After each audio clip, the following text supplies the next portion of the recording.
Great.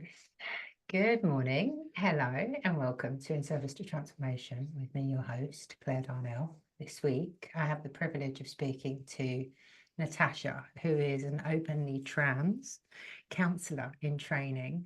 And also, I'm fortunate enough to say, is my friend who I have met through my lifetime in recovery. It feels like a lifetime in recovery. So let me introduce Natasha. Natasha, hi. Thank you. Hello everyone. Hello Claire. Very nice to be here. Yeah, really excited for this chat. Very Mm. excited. Yeah, you were one of the first people that came to mind when I thought about, well, when I received the download to do this podcast, because I've always admired, how much you've embraced transformation in your life and continue to do so. And I just find you deeply inspiring as a human being. And I think that there are so many pieces that what little I know of you, that I see how impactful you are just by being you. And I think that's what I want to bring to this audience is like how ordinary humans can be so extraordinary, and that's something I would say. That's how I see you. That's how I perceive you. So yeah, I'm really Oh, grateful. Thank you. yes, thank you so much. Thank you for having me. Mm. I love you. I really do love you. You're Oh, wonderful. I love you too. And you inspire me as well, your journey and Mm. everything that you do and how you involve others and support others. And yeah, I'm really excited to talk about transformation, which is the theme of this podcast. And Mm. transformation is the one theme that is endless in life. Like Mm. transformation has been, it has happened in so many forms Yes. in my life. So Yeah. yeah, I don't know if you want to start with a question or if. Well, I kind of want to, yeah, that's what I want to get into, right? Uh, It's kind of how has transformation showed up for you? Or, when did you realize, okay, like something needs to change here? How's that journey looked for you? Absolutely. So, from a young age, transformation played a huge part in my life. I think in everybody's life, change is the one thing that is a constant. Like we constantly evolve, we change, we grow up, we move from, from babies to children to teenagers to adults. It's such a crazy ride. Mm. And I think my very first big transformation was when I moved from Greece to London to study at 18 years old. Mm. So my first transformation was regarding my education. I came to study in London, and I moved from suburban Greece, where I grew up, and I moved to London, the big city, and I had a wonderful time. It Mm. was wonderful to be in the bright lights and all the like so many people and the clubs and the music and the culture. It was absolutely breathtaking at the time for an 18-year-old. Mm. So yeah, I mean, I'm an immigrant from Greece to the UK. So that was a first journey of Mm. transformation. Was this immigration process? To come here to London and study, and it was a lot of fun. It was very it changed me, definitely. Mm. It changed me. It changed me. It affected me so much that I wanted to live the rest of my life, or a big part of the rest of my life, in London, in the Yeah. UK. So yeah, so I Mm. stayed. I stayed long after my studies were finished. Yeah. Um, and then, of course, we have the transformation of gender, which is Mm. something that has happened was happening quietly for many, many years, for decades before it actually erupted and Yes. became a gender transition, as we call it. Mm. So for many years, it was a quiet force that was telling me that there was something different about me. I was not feeling myself 100% presenting male. Mm. So now I realize that I was kind of playing a part. I was almost in drag. Mm. It was almost a little drag show, presenting male and playing that role, because Yeah. these roles are ingrained into us. They get yeah, we get programmed to act a Mm. certain way from a very young age. We know what is expected of us. We know um, how to respond to something. We know, yeah, we know how to instinctively act if we were Yeah. to, be something in particular. So Mm. that's what I kind of ingested from a young age. And then I played this part, and it was difficult. It was very difficult to play Yeah. a part that was not fully me. Mm. Um, so yeah, parts of it were me. So I'm not gonna say that it was Mm. completely inauthentic. I was 100% inauthentic. I mean, gender is one of the maybe 8 or 10 things that are really important, Yeah. in our life, in my life.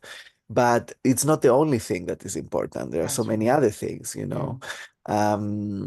So yeah, but it is an important thing, and it Mm. does play a big part. So for many years I repressed it, Mm. and the way I realized that I did that today was that I used a lot of drugs to do Yeah. that. Yeah. Yeah, Yeah. I'm yeah. just reflecting on, as you were saying, I was just thinking how clear it is that you're right, we are so conditioned, and we're so conditioned into this binary view of gender. And I think it is changing. I'm seeing a lot of change in terms of some of the younger generation moving more with the non-binary movement and getting to choose how we choose to describe ourselves, label ourselves. But you know, historically, there has Mhm. always been a third sex. There's Yeah. always been an acceptance of all different nuance within gender, to gender, to spirit, all of these beautiful ways of living and being. And it's so fascinating to me that actually it's quite modern history that has forced us to be one or the other, male or female, and nothing in between, And I just feel, wouldn't it be a different world if isn't it becoming a different world, hopefully, that we Mm, can grow up self-identifying, and as you say, it not having to cause such a rupture when we realize that we're not quite fitting the mm, binary, we're not quite yeah. fitting the descriptions that are being handed to us.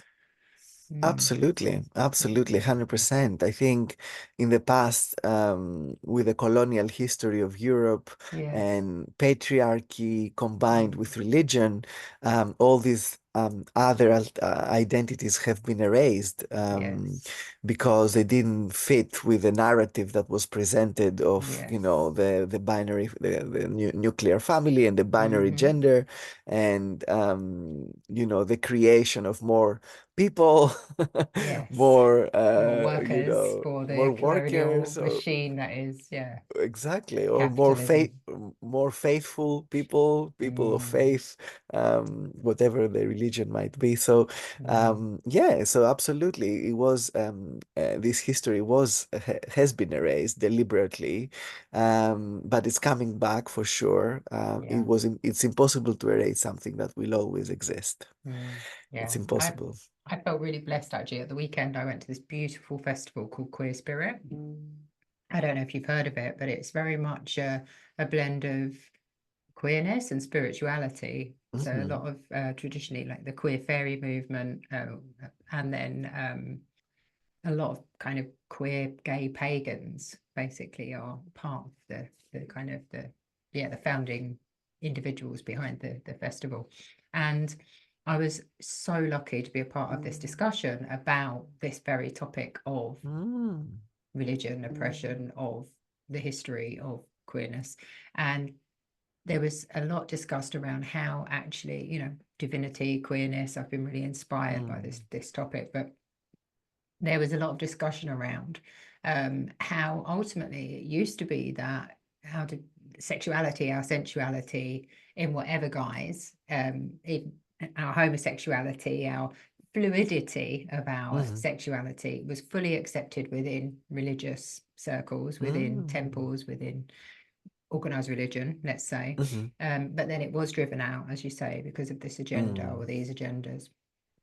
And it was really interesting to me to learn that ultimately those individuals, those priests, let's call them, or priestesses, ended up in theatre.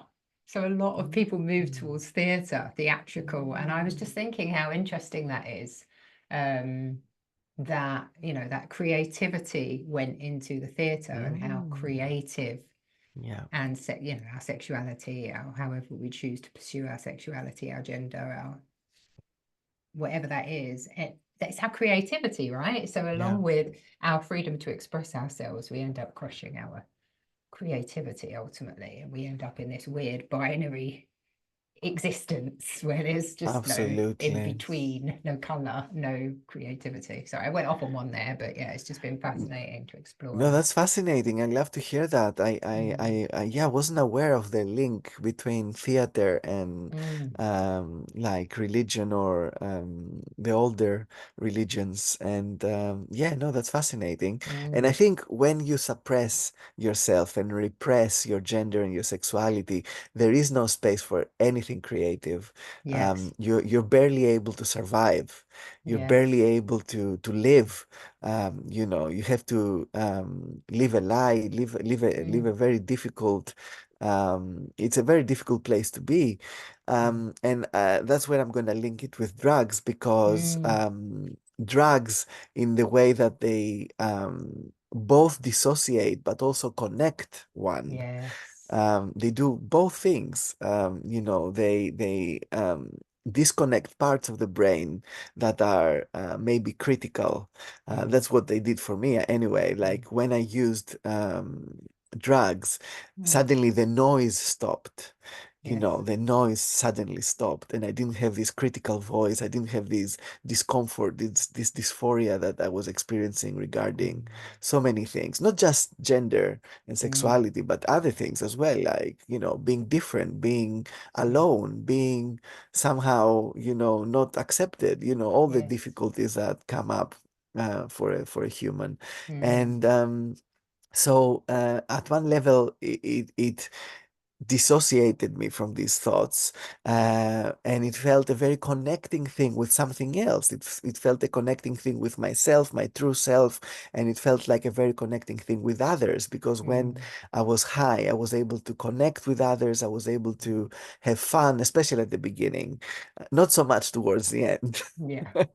of my using, but yes, Yeah, I really yeah. identify with that. I really do. It's so interesting, isn't it? That polarity between wanting to disconnect and switch off, and I used to call it getting out of my head, but then ultimately still seeking in alignment with that the transcendence and the connection Mm, to a higher mm, thing, a higher source, and yeah, it's almost like a divinity, right? A God yeah. type kind of connection. Yeah. Absolutely, Mm, absolutely. Yeah, it felt like part of my need was to connect with myself mm, and with others and with mm. with something bigger than me, Yes. to find a reason to exist almost. And Mm, for a brief moment, drugs gave that to me. yes.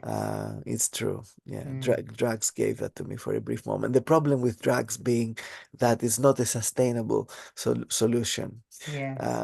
because in order to get the same kind of high, you need more drugs the next Mm, time.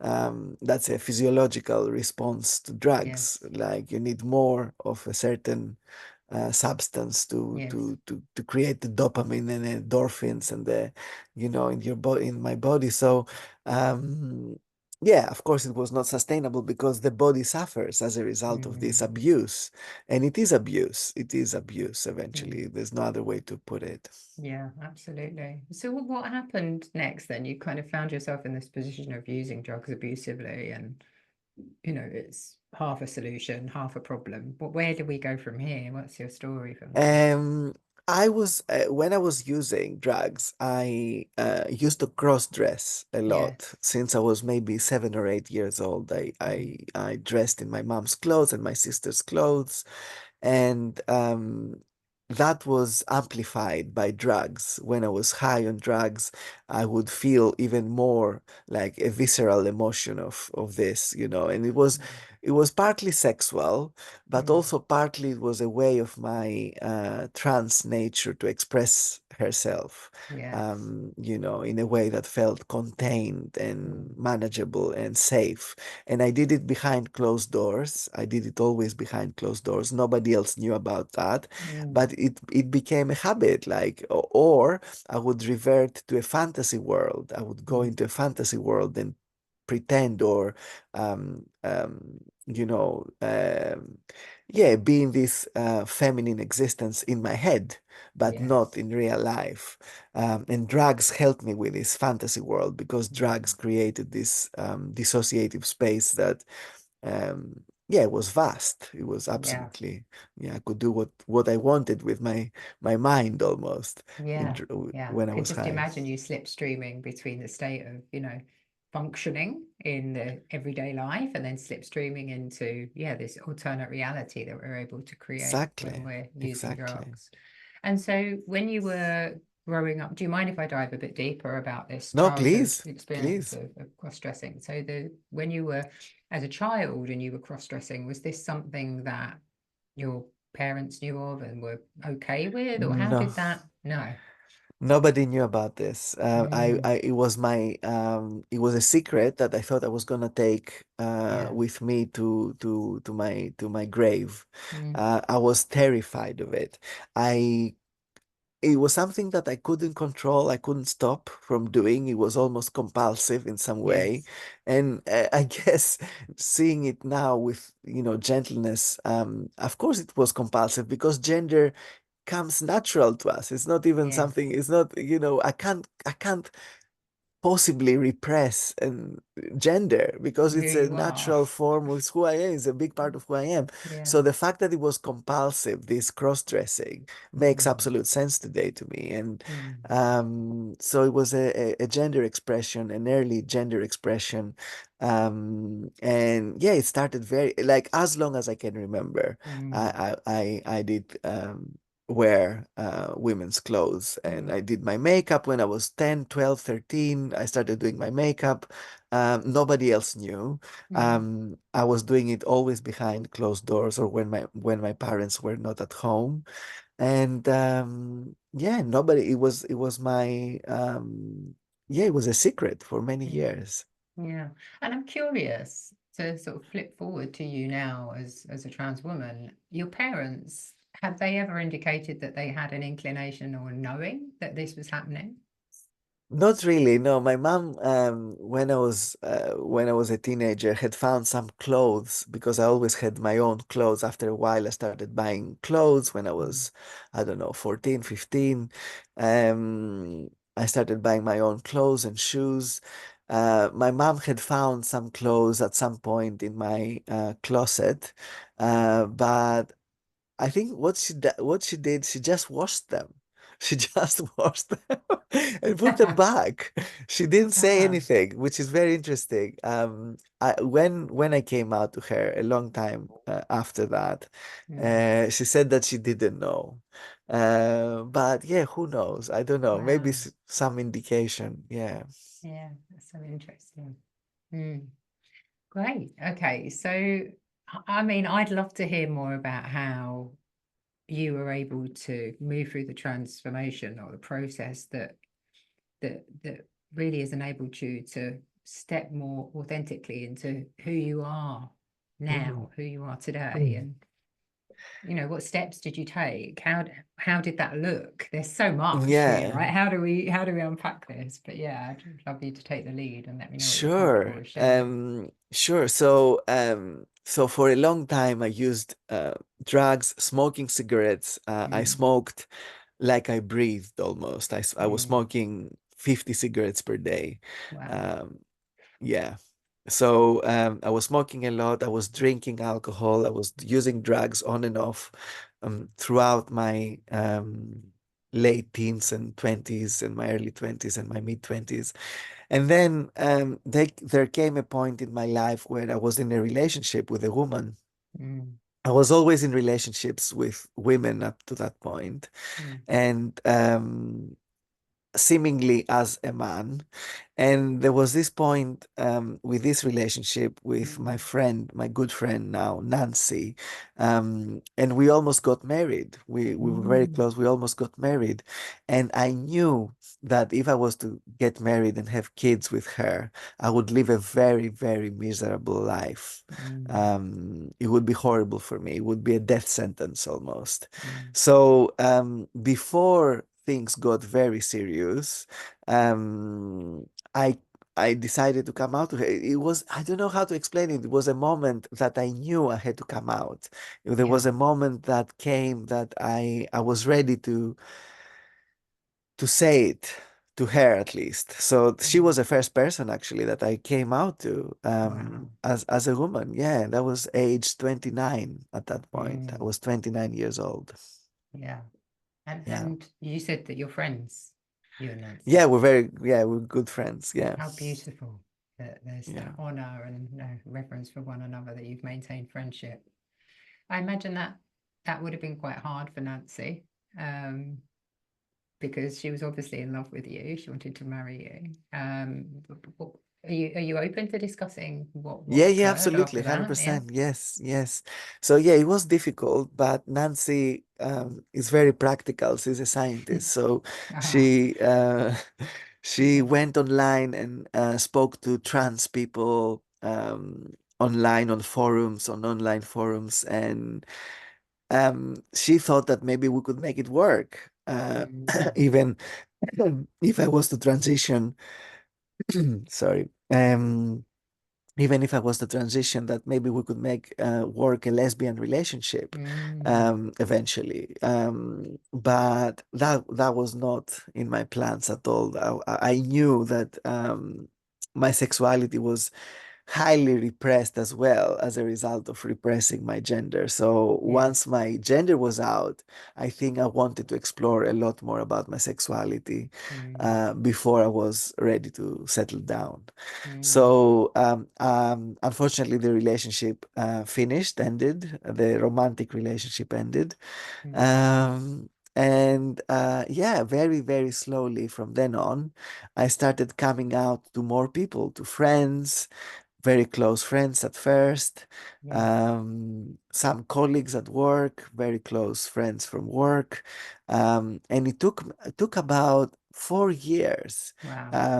of coming out gradually and slowly Mm, and very mm, carefully to the right people first, yes. because I was terrified of this. I was terrified Yes. of this.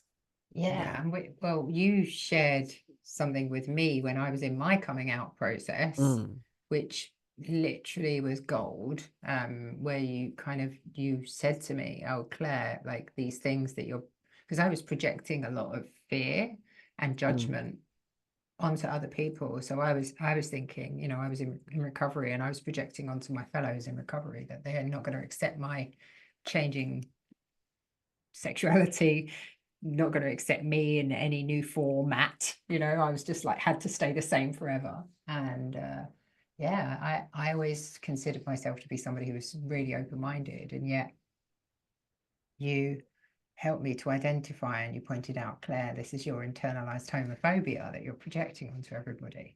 And that to me was like such a shock for somebody to mm, say that to me. And I think I said to you, I'm not homophobic. I grew up in this really openly mm. inclusive household. My uncle was gay. Like, I'm fine with it. And I think your words were, Claire, that place you're speaking of doesn't exist. The world we live in is Yeah, inherently homophobic, and you, yeah, by proxy, are also. yeah, So yeah, it was yeah. so great to have that truth spoken into me. What was your hesitance? What was your experience? And what was it that made you take your time and need to do that slowly?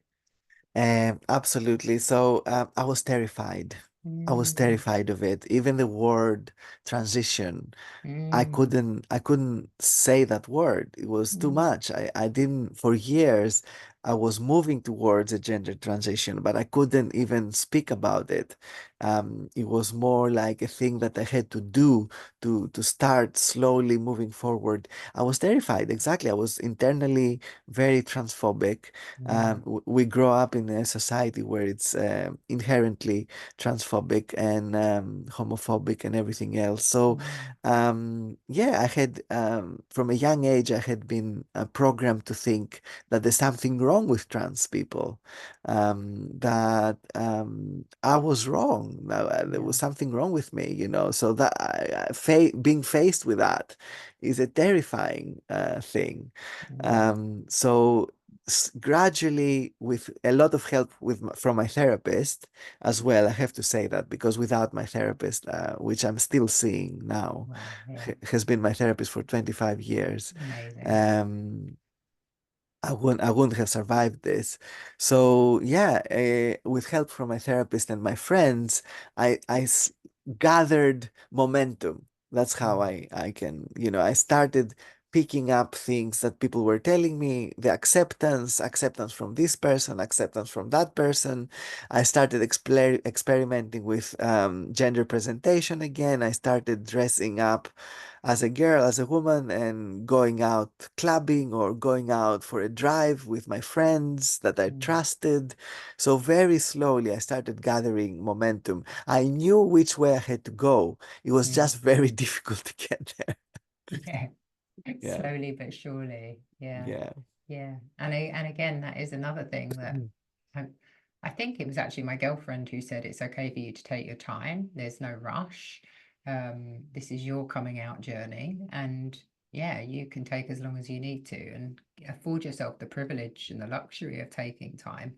And similarly, organically, I just got braver and braver. I think that Mm. identification of my own internalized, in my case, homophobia, obviously in your case, transphobia, but then also really sort of coming to terms with the fact that on top of that is a lot of shame and having to slough away those layers and layers and layers of Absolutely. internalized shame, because shame's an absolute killer, right? It's a Absolutely, crushing. absolutely. You mentioned shame. Yeah, I haven't mentioned it yet, but it Mm, was a huge driving force that stopped me from exploring gender in the past. It was yeah. shame. Yeah, it was shame. I Mm, was shame because if there's something wrong with who you are, that's the mm, feeling. The feeling is shame. mm, There's something wrong with you, so you're ashamed of who you are. It's mm. terrible, Mm. toxic. Yeah. Yeah, I feel it when we say the word.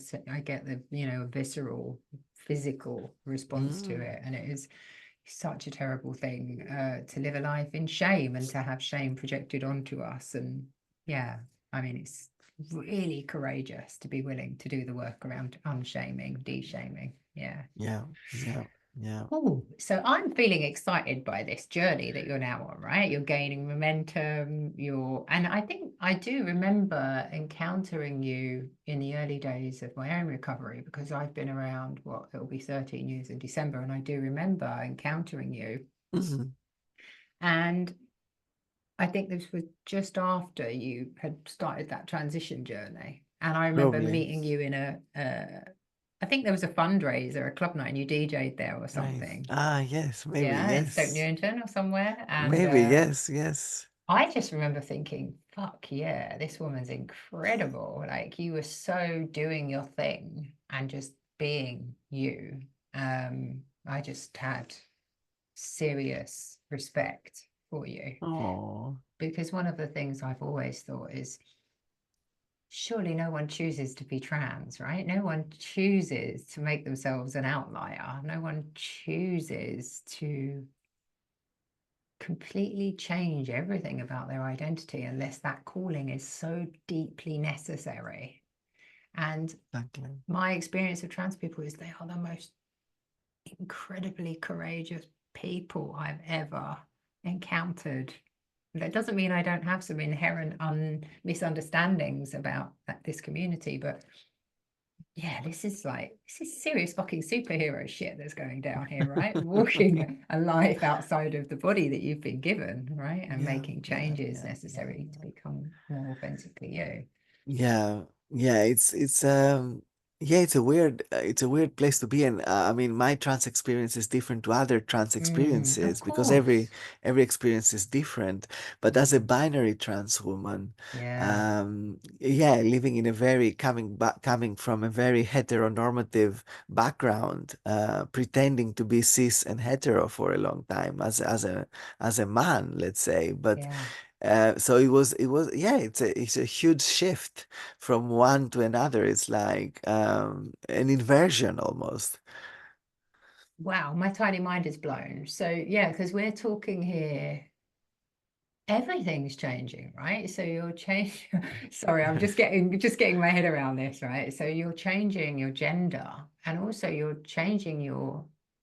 This is I'm frightened of saying the wrong thing, but I'm going to say it as my mind No, is trying to please, catch up please. with me, right? And this is, I think it's important to own. Of course, I'm frightened of saying the wrong thing. I love you. I don't want to offend you, but also it's really human to maybe say the Yeah, wrong thing sometimes, right? Please sure.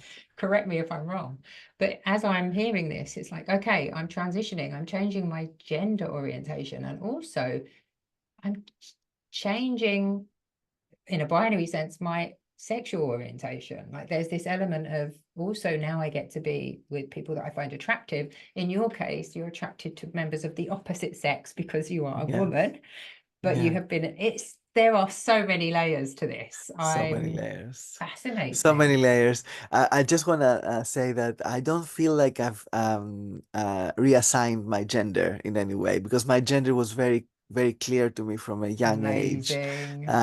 So even the term which is in the Mm, Equalities Act 2010 about gender reassignment is a slightly off term. It's not, yes. it doesn't fully describe, I mean, it might describe it for some people, but it doesn't describe it for me because gender, I think I had a very strong sense of gender. No, not a very strong sense. I had an indication of my gender from a young age. If I Mm, was allowed to explore it when I was young, I would just grow up as a girl. That's yeah. for me, it's the de facto thing. But sex, that's why I call myself a transsexual. Mm, Sex can be modified in some way yes. to come in alignment with one's gender. So Wonderful. my secondary sex characteristics were affected by hormone replacement therapy. I had four gender-related surgeries. So these Mm, surgeries helped me to come more in alignment with my body and the way I wanted to see it. So yes, although gender, I don't think it shifted that much for me from a young age. Even if it mm, was kind of hidden and repressed, it was still the same. lovely. Um, and then, yeah, and then my body obviously had to change in Yeah. ways that matched that gender expression and that I so gender. appreciate you taking the time to explain that to me because, again, this is, in my limited view or understanding of having experienced this pathway. I'm not, yeah, I wouldn't necessarily separate gender and sex. And actually, you Mm, explaining it to me in that way is mm. such a gift. Thank you so much. I'll be more Of course, mindful moving forward. And as you say, it's of not for course. everybody, but yeah, that I think is a really important thing Yeah, to know. Yeah, because if you inherently know your gender, then you're not changing your gender, but the yeah, sex or the organs, the body has to catch up with who you yeah, really are. yeah, Yeah. yeah, exactly. Of Oh, magic. Thank you. course. Thank you for your grace. So, I mean, how long have we got? Like these, I'm just thinking about there's so much here. And I'm just thinking about, you finding yourself and part of the physical transformation obviously has been a huge part of you being, I'm imagining, more comfortable in your body. You and I have discussed around plastic surgeries and things that Yeah, I've yeah. also undertaken. And what a journey that is in terms of us feeling more comfortable in our own skin. Hmm. So are you open to Yeah, discussing absolutely, this? Yeah. 100%. Yes. Yeah. Yeah, so yeah, so initially it took me it was a period of 4 years, a Mm. very gradual coming out to my friends and family. Well, yeah, mostly to close friends and close family at first, and then 4 years later, I came out to my parents, and that was a year that I came out to the NHS as well, which Mm. was the year I went to my GP and I said to my GP that I'm trans and can you help me? Yeah. So it took me 4 years of coming to terms with who I was in therapy. And I still used a lot of drugs Mm. to deal with the shame and the guilt and all the difficult feelings at that point. So Yeah. that's why maybe it took so long, because drugs were almost pushing me back a little bit. They were Mm. helping me, but also they were not allowing me to move forward so much. Yeah. And it was in 2012 that I found recovery. Mm. That's when I went to NA, to Narcotics Anonymous, and I stayed clean. In July, I started my clean journey on in July 2012, Wow. and then that was a very significant year in many ways, because that's when I came out to my parents, but also that's when I went to my GP and said I'm trans. So Mm. everything happened that year. It felt like a very important year that I had Mm. to either, it was a make or break year. Yes. I was either gonna die of an overdose, which was Mm. very close to do Mm. that, or move forward and stop and change my life 100%, Mm. 180 degrees. Mm. And that's what I did. I did change my life a lot. It feels like huge change now looking back. 2012, my parents were very supportive, which I'm very lucky with. Not Mm. everyone's parents, not all trans parents are, Mm. parents of trans people are supportive, unfortunately, which is such a shame, yeah, but that's transphobia for you. That's how it Mm. manifests. It Mm. breaks families up. It Mm. doesn't discriminate. It's a huge, powerful force, transphobia. Mm. It's the same thing I say about addiction. Addiction is a huge force. Yeah. I have to respect addiction Mm. in order to deal with it. I have to respect transphobia. I don't respect transphobia in the sense that I don't think it's right, but I Mm. have to see it for what it is. I have to um, yeah, I have to be very mindful of the power of prejudice, the Mm. power of bias, the power of, disconnection and human separation that, Mm. happens. It's a Mm. form of racism. It's a Yeah. form of, yeah, it's a form of social racism. Yeah. Um, yeah. So anyway, um, so 2012, a huge pivotal year. I came out to my family. My family were fine. They asked me some questions, some funny questions. My dad was asking me, "So, who do you like now, men or women?" Oh, Which I think it's kind of cute. was his concern. It was kind of cute. I don't think he realized the impact of what I was telling him, which was Yeah. that I needed to transition my Yeah. gender rather than my sex, rather Mm. than like coming out as anything Yeah. sexuality wise. Mm. So yeah, it was interesting, but they were very supportive from the beginning. They came to see me for the first time at the end of this year to London. They came to London to see me as myself for the first time. Wow. So that was very impactful, very powerful.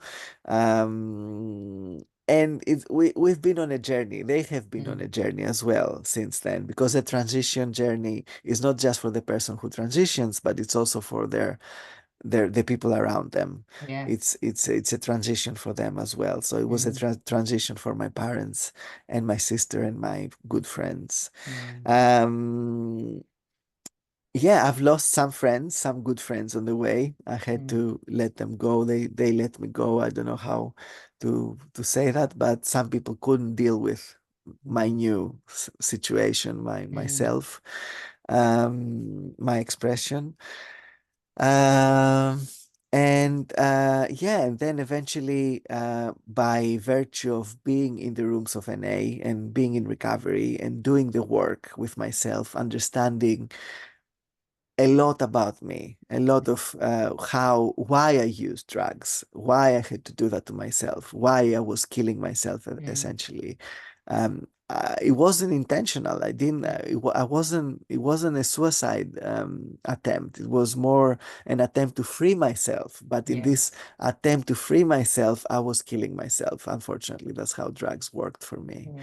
and I wish they didn't, but that's how they did. And then gradually, over time, I was prescribed hormones by the NHS, and I took a 4.5 year journey in the gender pathway of the NHS, and I completed the gender pathway, as they say, by having bottom surgery in 2016.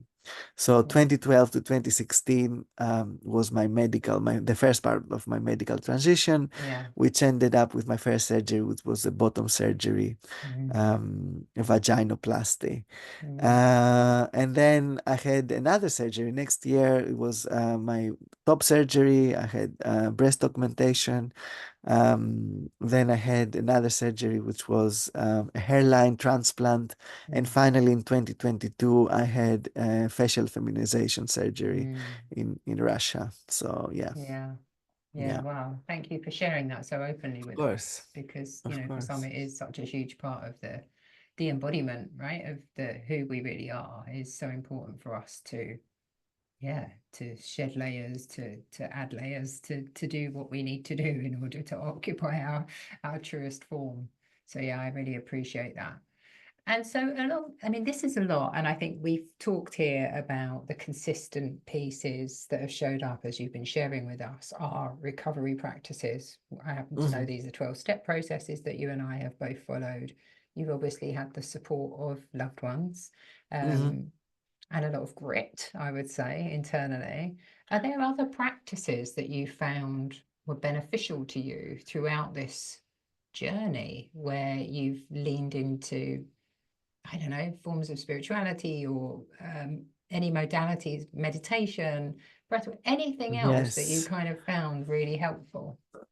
Yeah, sure. I've dipped in and out of different things throughout my recovery. A big part of it has been prayer and meditation. And the meditation part, I started meditating when I was 20, 19, 20, with the help of my therapist back in the day, when I was struggling with connecting with the present moment. And so I've been doing mindfulness of breathing, and mindfulness of walking and running for many, many years. But coming into recovery, it became more of a daily practice, even more of a daily practice. And I connected with the local Buddhist center in Bethnal Green in East London. So I did some Buddhist meditation for years, which was very helpful, combined with yoga for meditation. So Buddhist meditation with yoga. And I did a lot of Pilates, which was very helpful. So exercise has been very helpful in general. Yoga, Pilates, going to the gym, walking a lot. Walking is connecting me it grounds me. Now this is what I do as a meditative practice these days. I walk a lot. I walk 10,000 steps a day. Wow. And that helps me to ground myself and to be, it really does affect my mental health in a very positive way. Absolutely. And I work within feminine embodiment, and actually, the pathway of the feminine is to be at one with nature. So it actually makes Mm. sense that you would want to be out and walking and connecting with Yeah, the ground beneath yeah, you, and really being in tune with what it is to be a femininely led Mm. individual. Wonderful. So, and I love that you touched on having this long-term therapy relationship as well, because the benefit of somebody knowing you so deeply in that way, like 20 years, you said, I think my therapist and I think I think it was about 13 years we got to. And then when I started my psychotherapy training, I had to end that relationship with them Mm. because they weren't accredited by the correct body. Mm. I now have a new therapist who I am getting on really well with, and I'm really happy with. But it was such an ending, to go Mm. through. But what I noticed in that relationship that was really interesting was how paternal that individual had become to me, and Mm. actually, in the absence of a father figure in my own life, had Mm. ended up representing this really beautiful masculine figure in my life, actually. who had safeguarded me through many of my life's experiences. And yeah, you know, when you look back and you realize, oh, that was the season that was required for, you know. So I Wow. think therapy is not to be underrated, I guess, is what I'm Yeah, saying, and the role absolutely. that it plays. Absolutely. Mm, Yeah, no, therapy was life-changing for me. yeah. Absolutely. Still is very Mm, impactful, very important for me. yeah. Yeah. And so Yeah. you're a counselor in training now, right? So Yes. was it moving through therapeutic processes that inspired you to start to train into that pathway? Yeah, absolutely. So I was working in advertising for a long time. For about 10 years, I worked in advertising in the city. And then I was made redundant in 2015. Mm, And my therapist suggested that maybe I should do a training as a therapist mm, myself because I could be really good, he thought.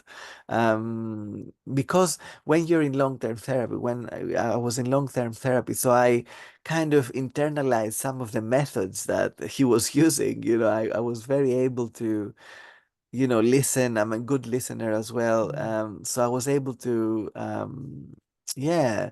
And he suggested that I do that I train as a therapist, and I took his advice. I took my severance pay, and mm, I put this money into a degree in psychology, and my mm, parents supported me again for another round of studying. And yeah, I studied psychology and counseling in 2015 at Roehampton in Southwest London. And then, yeah, and that was it. Yeah, that was the start of my therapy journey, which I'm mm, still at the moment. I'm training at Mary Ward, which is a school in East London, mm. as an integrative counselor. Amazing. And yeah, what a blessing it is to have you in the field, because it's so, I think I mean, I embarked upon the pathway and then stepped off of it again because I very quickly realized, oh, this is not the one for me. This is not where I want to head. Um, it didn't feel somatic or embodied enough for me, and Mm, that's okay. mm, It was a learning curve. But what I will say is, in the short space of time in the year that I was studying, it was deeply transformative, because obviously mm. anyone who's moving into the field of therapy is Yeah, being continuously yeah, therapized as part of the training. absolutely, Yeah. What have been your absolutely. biggest learnings? And actually, before I move on to that, I think the other thing I was going to say is, I think it's profoundly important that therapy becomes more representative of the individuals who are Mm, actually receiving the therapy. yeah, It's yeah. so it I'm not going to say binary, because I think there is a lot more queer presence now in the Mm, field of therapy, but it's quite, white. mm, It's quite yeah, classist in terms of the yeah. people that can access the training and therefore become therapists. And a shout out to TA East, the school that I was training with, because they're really progressive in terms of trying to Mm, ensure that more diverse range of individuals are accessing the training and mm, therefore becoming yeah. therapists in their communities. But what's been your experience, and what have you learned about yourself? What's been most transformational for you in the process of becoming a therapist? Absolutely. I think you're right about diversity. We need diversity in the field. And Mm, yeah, so it's really important. And I'm glad that my course at Mary Ward is a very diversely represented course. Yeah, it's very, very nice. But no, it's been life-changing. It's been life-changing. It's been amazing to learn the techniques and read about the theories that support a client, mm, someone who comes for help, at a, psychological level. And it's a privilege. It's an absolute mm, privilege. I mean, I started doing that in recovery in the 12 steps mm. rooms by being of service to others, by helping Yes. the newcomer, by having sponsees. I started being of service in that way in the rooms, and that kind of continues now into my therapy work. This is Mm, another way to be of service to others, to help others, deal with their whatever issues they might be presenting yes. with. So Yeah. yeah, so it's really powerful, really amazing. It feels like an absolute gift. Yes. I can't even um, fathom that I'm Mm. going to be paid for it. It's I really, crazy, really right? enjoy doing it. But for good reason, I think, Yeah. because I could imagine as I mean, I don't know, you're already working in the field, I would imagine, with Yeah, clients, I'm right? As part training. of your Yeah. training. Yeah. So what a unique and wonderful gift you are also as a representative of the trans community and somebody who's embracing their transness so Mm. openly, Mm. to others. I had a new client this week, Mm. and they saw me, and then after the session, they said, "I can't believe my counselor is a trans woman." Yeah. They said Yes. that, it Yes. was, yeah. Breaking the So, binary, yeah, right? I just love yeah, it. It's fucking so yeah, important. Yeah. Because also there is this like, why do you need to be a special interest counselor? Why can you not? You're just a woman who's a counselor, yeah, right? And yeah, it's yeah, like, yeah, why yeah. not just have a really heteronormative white male client who's actually coming Yeah, in and saying, fuck, like you're mm, challenging everything I'd ever perceived. And yeah, actually, it's just yeah, because yeah, you're an absolute boom counselor that you're yeah, like, yeah. I just love it. I just love you so much. I just love I everything that love you you are. too. I love you. You're so awesome. Oh. Oh, so we've started to gravitate a little bit towards what it is to be of service, and this Mhm. podcast is called In Service to Transformation. And I think for me, it is about, we do learn some of these basics around just being of service to others and what it is to show up and what a gift it is and how nourishing that is. And I'm kind of curious as to, yeah, what's currently in service to your personal transformation? What practices are you tapping into? But also how are you articulating what you have to offer to others currently? What are you about right now, or what are you looking forward to bringing into the world? So yeah, more of what I do at the moment. I do it part-time. I work for Metro, which is Mm, a queer organization in South London, and amazing. I see 3 clients per week for them.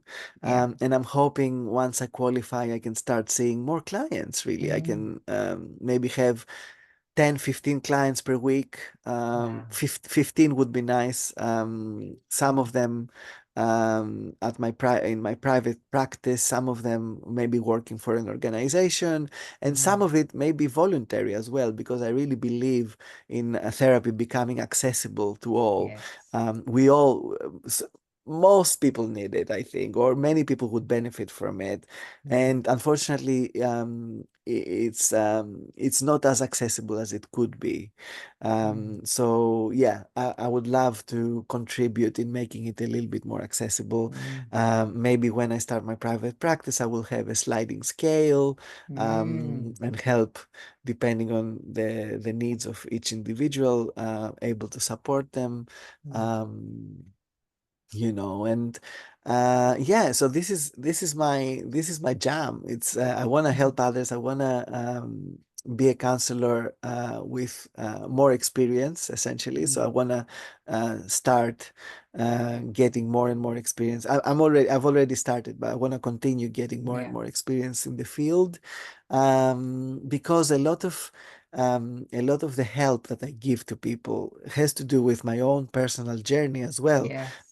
Being trans, sometimes someone who is transitioning or early transitioning and comes to me, um, they would see almost like a possibility model in Mm, me, something that is possible to like. So I don't have to do a lot. Like some of the word is unspoken even. yes. I don't even have to speak. It's just representing myself, being myself in the room with someone else, and that can be impactful for Mm, them, if they're on similar journeys or they have parallels in their journeys. So yeah, really powerful how this journey works. Also with addiction, although I don't want to specifically specialize in addiction. I think I could help people who struggle with substance misuse and eating disorders. And obviously, in the future, I'm gonna start doing more and more trainings and CPD, so I can improve my knowledge. And Yeah. yeah, it's an endless journey. I don't think it will ever end. Yeah. If yeah, Yeah, I yeah. love that, because obviously your personal embodiment, who you are, is such a part of what you have to offer. And Mm, I'm a great believer in our experiences are I call it medicine, but they become, yes, they're a huge experience of transformation for us, but then ultimately it's okay, like, what are we going to do with it? And I'll be honest with you, sometimes I just think, oh, I just want to just stop fucking learning just for a bit, and mm, just like not have mm, to mm. transform and alchemize all of these experiences into medicine for others, make it stop.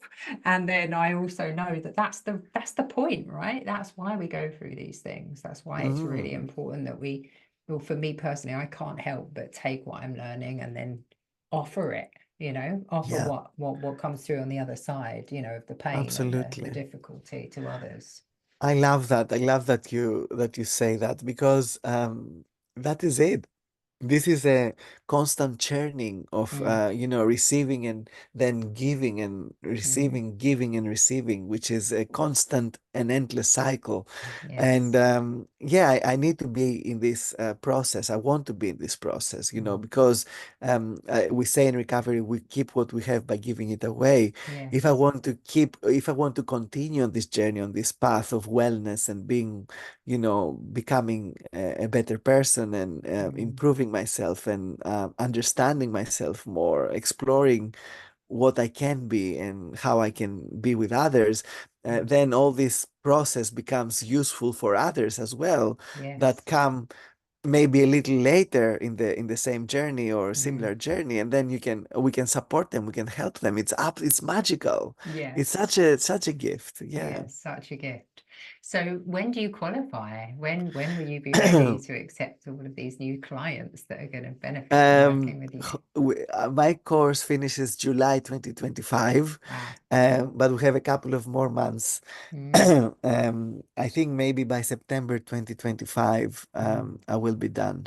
I'm great. hoping. I'm Mm. hoping. Yeah, I'm And are hoping. you open, or are you able to take on clients in the interim, or how would that work if somebody was No, feeling like no, not we're allowed? not. We're Mm, not allowed to while we're mm. training. No. And is there any way that people can get in touch with you if they wanted to connect with you on the back of the podcast? Absolutely, yes. You can follow me on my socials, which Hmm. you can share on Great, the I'll link. podcast, Yeah, on your yeah. link. You can follow me on socials. I have a very strong Instagram presence, Mm, where all my transition has been almost documented from 2012 until today. mm, Almost all of the phases of my transition have been documented there.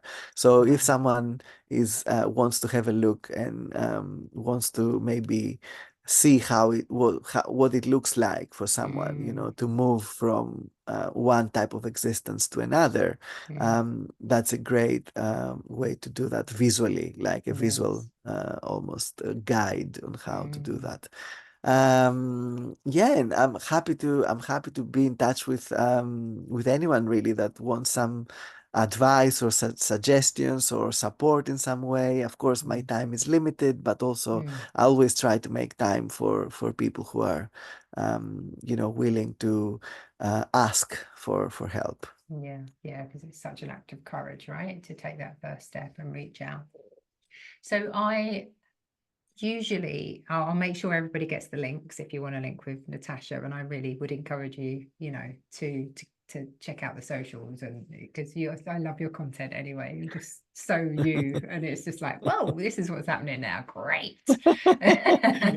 um, so I always wrap up with it's really interesting, actually. I'm just going to touch on this because as I'm moving through more and more episodes, I'm sort of really coming up to like look at why I ask specific questions and what does it mean. And like I'm really looking at decolonization at the moment, and this whole spiritual community and how we kind of have these gurus. And like I really want to move away from anyone thinking they're a guru, because ultimately everybody is their own medicine, right? Nobody knows you Mm, better than yourself. But I do think there are pearls of wisdom that we get to share because of these journeys that we have. And so the types of listeners that we have on this podcast, what I'm noticing is we have individuals who are embarking upon a journey of their own learning, their own transformation. And also there are practitioners and individuals who are already in the field. So I like to ask, do you have any suggestions for those who are out there who are maybe sort of dipping their toe into the, something needs to change. I don't know what it is. Like, I want to heal. How do I get there? Do you have anything you'd like to share with those individuals first? So, well, yeah, so many things that have helped me and maybe could be helpful to others as well. I think if if you're struggling with drugs Mm, and addiction, I think there just to let you know that there can be alternative ways to deal with life mm, without the use of drugs. And if you told me that when I was 12 years ago, I wouldn't believe you.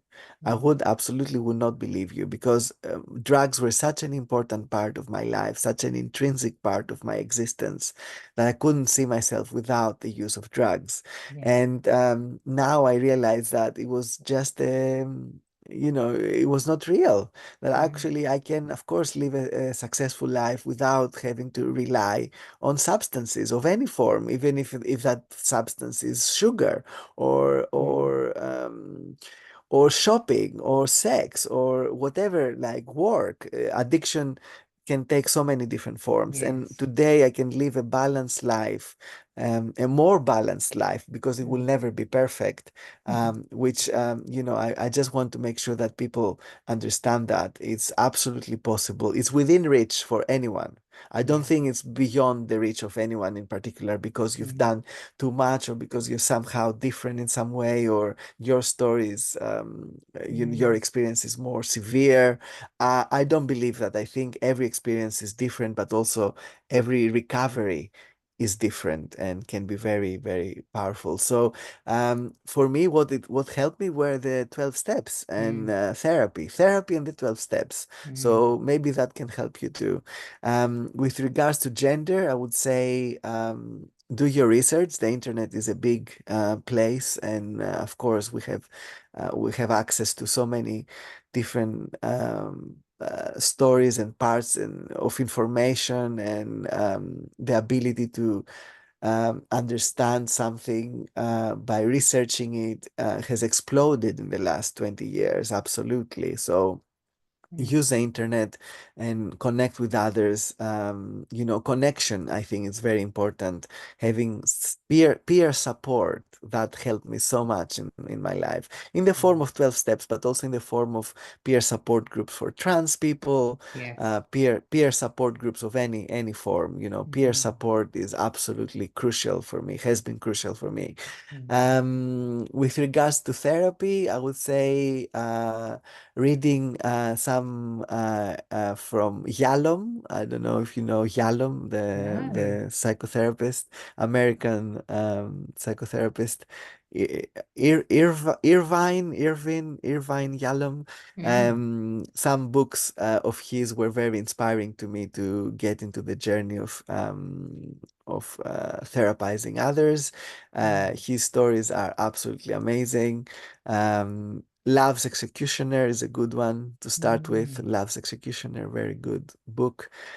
Just to be inspired and see if maybe therapy could be a good journey for you. Of course, there are so many books, there are so many therapists, so many So many. different, Yeah. yeah. So yeah.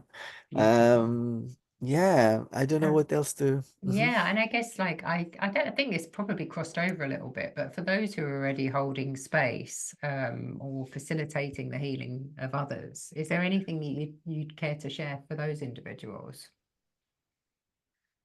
For people who I guess anybody who wants to become a therapist as opposed to receive therapy, or anybody um who wants to support others on their journey of transition or gender or finding their sex or Yeah, I think that the most important thing is to do it not not expecting something, but to do it yes. from, to do it from a place of selflessness, if Mm. there is such a thing, because I mean, no act is purely selfless, but actually some acts are more selfless than others. I love that. There is always a self-orientation in There's- there, right? Yeah, There is, definitely. yeah. Yeah. Yeah. But yeah, so I think when we do it with, an open heart and a positive attitude and a good heart, and we want to help rather than expect something from someone else, then it can be really, really beneficial. It can go a long way. So helping others is really what gives me,